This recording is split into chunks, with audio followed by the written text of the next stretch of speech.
commencerai par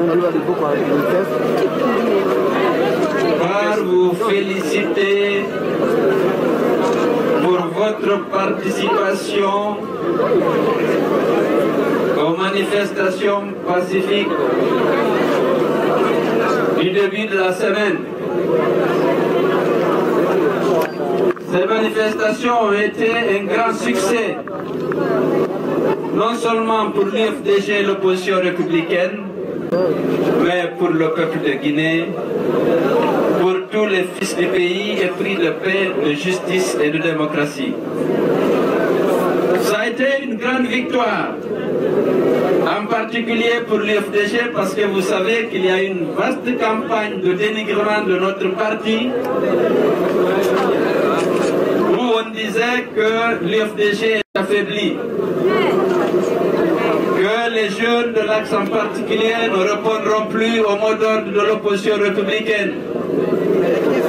Parce que M. Alpha Condé a déversé dans la commune de Ratoma des milliards et des milliards et des dizaines de motos.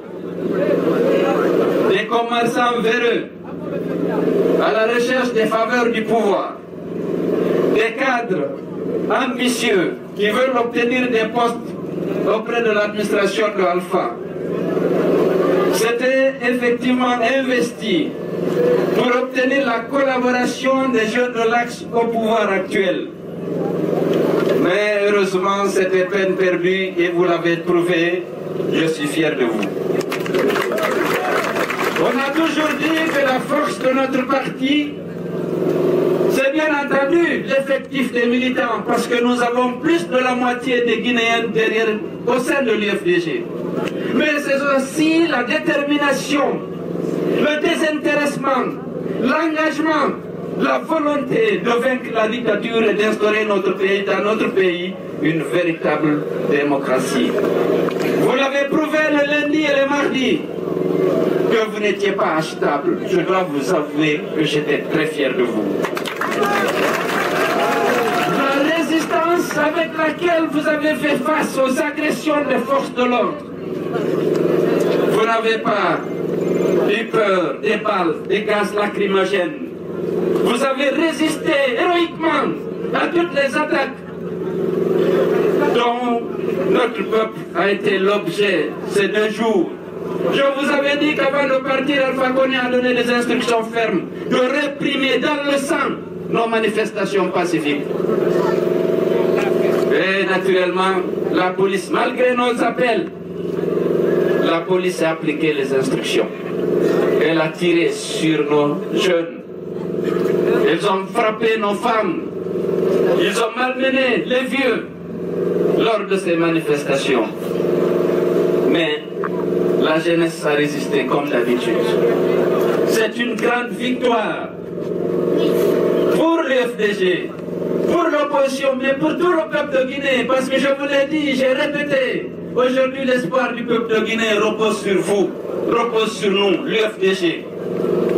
Parce qu'ils savent que nous sommes des gens déterminés, désintéressés, et que nous nous battons pour des valeurs, pour des idéaux. Déjà, beaucoup de vos camarades sont morts sous les balles des forces de l'ordre. Ce serait une haute trahison pour nous d'être les collaborateurs de ce pouvoir assassin. Et vous l'avez refusé, il faut que je vous félicite encore. J'étais fier de vous. L'UFDG reste la première force politique du pays. Devant le RPG, et nous allons le montrer dans les jours à venir. Comme M. Alpha Condé ne veut pas le dialogue, levons-nous. Au moment où la communauté internationale se démêle pour trouver les moyens de rassembler les Guinéens, au moment où même ici, à Conakry, certains de ces ministres essaient de travailler pour le dialogue, de Washington, il déclare qu'il n'a pas besoin de dialogue et les élections communales n'auront pas lieu avant les présidentielles. Alors c'est un défi, ce n'est pas un homme de dialogue, ce n'est pas un démocrate, c'est un dictateur pur et dur, un stalinien. Laissez-nous de nous en débarrasser pour que notre pays vive dans la quiétude, dans la paix, dans la fraternité, dans la démocratie. Nous avons ce pouvoir. Il faut que manifestations de lundi soient aussi un succès plus éclatant que celui que nous avons enregistré lors des manifestations de lundi et de mardi passé. Et le jeudi, c'est l'ensemble de la Guinée qui va se lever pour dire qu'on n'est pas d'accord, pour exiger la démission d'Alpha Condé parce qu'il ne veut pas respecter les lois de la République. Et il n'y a que deux responsables de crimes qui sont commis ici aujourd'hui. C'est Bakary Fofana et Alpha Condé. Ils répondront devant l'histoire. Et peut-être avant l'histoire, devant les tribunaux des juridictions internationales. Parce qu'ils sont responsables des crimes commis. Qu'est-ce qu'ils coûtaient à ce pouvoir de répondre positivement à l'appel de l'opposition pour que s'ouvre un dialogue sincère, pour qu'on discute, qu'on essaie d'aplanir nos divergences autour de la table et que nous allions sur une base consensuelle à ces élections, communales d'abord, présidentielles ensuite. Pourquoi? C'est parce qu'ils ne veulent pas de la paix, ils ne veulent pas de la démocratie. Ils violent en permanence les lois de la République, les accords passés, parce qu'il n'a pas de respect pour le peuple de Guinée. Mais aujourd'hui, ce n'est pas l'UFDG, ce n'est pas l'opposition, c'est tous les Guinéens qui ont ras-le-bord et qui veulent se mobiliser pour montrer qu'ils veulent le changement, le véritable changement, l'avènement d'une Guinée démocratique, respectueuse des droits humains et qui va veiller sur la sécurité de tous ses enfants de manière indistinctement, quelle que soit l'appartenance, leur appartenance ethnique, politique ou socio-professionnelle. Je vous invite à vous mobiliser plus que au début de la semaine, pour lundi. Les fédérations de l'intérieur de l'UFDG, les autres partis politiques réclament leur participation à notre combat. Et jeudi, ils sont autorisés, ils sont invités à se mobiliser, eux aussi, les Guinéens de l'intérieur, de Zérékoré, à Kankan, Farana, Mamou, Labé, Boké, Kiria, partout. Il faut que les Guinéens se mobilisent pour montrer à la communauté internationale Monsieur Alpha Condé tout seul et dans cette solitude, il veut détruire la Guinée. Il faut qu'on l'en empêche. Je voudrais vous inviter tous à venir rendre hommage à M. Suleiman, le jeune Suleiman qui est décédé. Nous allons organiser ces obsèques demain dimanche, selon le programme décliné dans le communiqué qui vient de vous être lu. Ils vont prendre des dispositions pour nous empêcher de marcher lundi. Il faut qu'on s'organise. Mais je sais qu'on peut compter sur vous. Est-ce que vous êtes prêts pour la lutte? Est-ce que vous êtes prêts pour le combat? Et donc, je compte sur vous, l'opposition républicaine compte sur vous. Nous allons prochainement publier la liste des complices qui sont en train de vouloir acheter les consciences des jeunes de l'Axe. Et heureusement, chaque fois qu'il y a des tentatives, les jeunes viennent nous informer tel les passés en proposant des sommes d'argent, des motos. Vraiment, je vous suis reconnaissant d'avoir refusé de trahir ceux qui sont morts pour la démocratie, nos camarades qu'on a enterrés dans le carré réservé aux victimes d'Alpha Condé. Ils sont maintenant 59. 59. Est-ce que nous allons collaborer avec les assassins de nos camarades? Est-ce que vous êtes prêts pour le combat? Lundi, ce sera plus que lundi passé. Alors nous comptons sur vous. En tant que Guinéen, j'ai honte. J'ai honte d'appartenir à un pays dont le président est un menteur. J'ai entendu le président Alpha dire que dans tous les hôpitaux de Guinée, il n'y a pas de victimes par bande constatées. C'est un mensonge. Il a dit que techniquement, on ne peut pas organiser les élections communales et communautaires qui nécessitent simplement 60 jours. C'est un menteur. Hier, pressé Alpha Grimpeur, Aujourd'hui, on connaît Alpha Pinocchio. Vraiment, j'ai honte de cela. Quand même, les membres du gouvernement, son ministre porte-parole du gouvernement, ont déploré la victime, déploré le nombre de blessés. Et on a suivi le président de la République en porte-à-faux avec la réalité. Et il a voulu prendre à témoin les ambassadeurs accrédités dans notre pays. Et Alpha Condé, tu nous fais honte. Tu fais honte au peuple de Guinée. Tu fais honte à tous les démocrates. Et c'est le moment pour moi de remercier le ministre Gassama Diaby, qui a osé dire la vérité à la face du monde, qui a osé dire que le gouvernement a tort, que le gouvernement ment, que le gouvernement n'est pas honnête, qu'il n'y a pas de justice dans notre pays.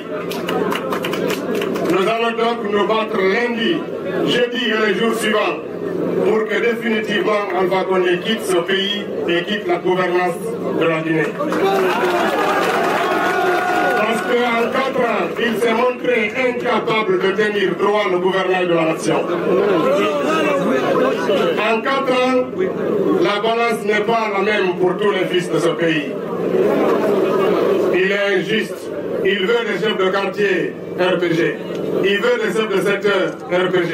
Il veut des présidents de district RPG. Il veut des fonctionnaires RPG. Il veut tout le monde RPG. Personne n'aime le RPG parce que le symbole c'est un coq. Et nous, en RPG, quand on a choisi le baobab, parce que nous savions que le peuple de Guinée c'est un peuple laborieux, qui travaille dur sous le soleil. Et le moment venu, il vient se reposer et récupérer sa force sous la fraîcheur d'un baobab protecteur et illuminé par le soleil. Je vous remercie.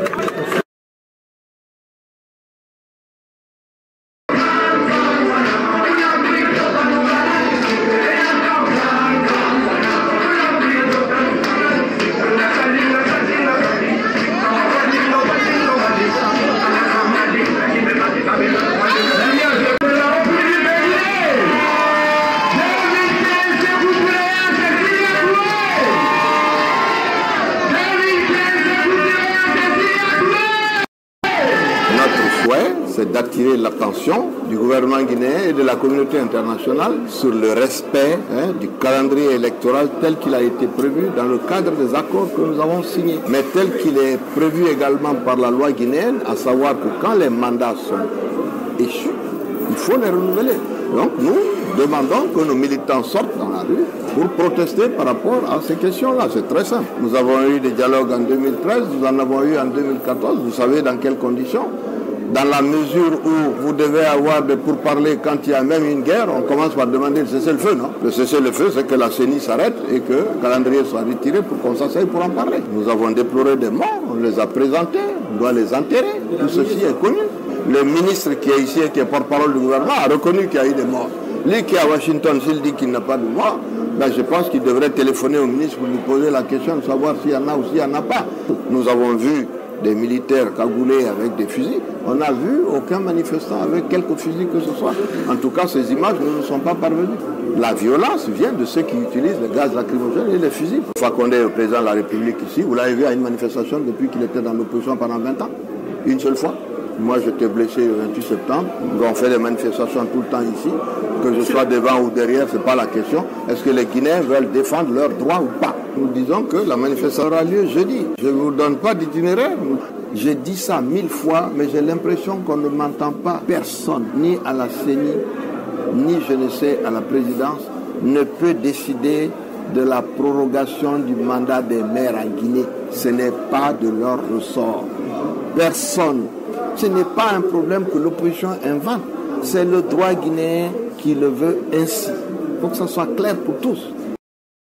Nous avons nos fédéraux qui sont beaucoup occupés sur le déploiement de nos délégués dans les CAL. Ensuite, nous avons les représentants de Matoto qui sont en réunion.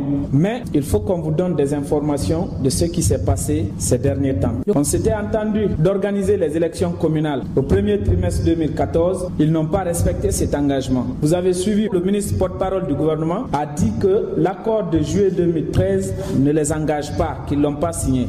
Comment voulez-vous qu'on continue à porter porter confiance à un tel régime. Nos militants ont massivement répondu à l'appel de l'opposition le lundi dernier et dans toutes les communes. Surtout à Matoto, nos militants ont fait un travail formidable. Nous vous remercions pour ce travail. Le lundi, nous avons décidé d'organiser encore des marches dans toutes les communes de Conakry. La particularité, c'est que la commune de Dixine, les gens vont marcher vers la CENI.